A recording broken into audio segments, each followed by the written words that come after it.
Ngali ku mukolo gw'ekitongole ki Transparency International ku Lwokusatu lw'ewiiki eno, Pulezidenti Museveni yategeeza ng'enguzi bw'efumbekedde mu ggwanga olw'obunafu bw'ebitongole ebirwanyisa enguzi. Those are there, the institutions are there, but the personnel manning those institutions are the problem now.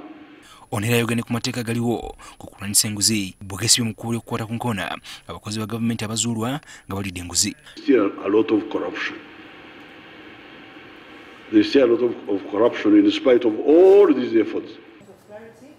Kati Kaliisoliiso gavumenti Irene Mulyagonja agamba lisinze okubalemesa okutuuka ku kituufu kya Pulezidenti Museveni eky'okutuula ku buli bw'enguzi ku nfeete lyekoobaana bakozi ba gavumenti mu kulya enguzi kyagamba nti kifudde okunoonyereza okuzibu. Ekintu ekyo ekya syndicate eziri mu ofiisi za gavumenti weesanga nti syndicate zitandikira mu ofiisi za gavumenti neeva mu ofiisi emu neyingira mu ofiisi endala neefuluma mu private sector mu bakozi abali mu bizinesi zaabwe.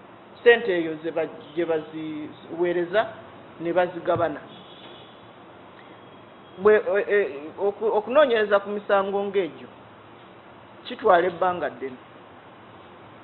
Wadde nga guli gutyo, ekitongole kya Kaliisoliiso kigamba tekitudde nga katisira kyakuliisa kusomesa omujji omuto ku bulabo obuli mu kulya enguzi. Nti abakozi tebatumala naye n'ekirala bye tukozesa tebitumala. Tulina regions 16 ze tukoleramu naye mu regions ezo buli region erimu abakozi 5. Kati buli region erina districts zeesavinga. Regions ezimu nga Mbarara n'Ejjinja zisavinga districts 10.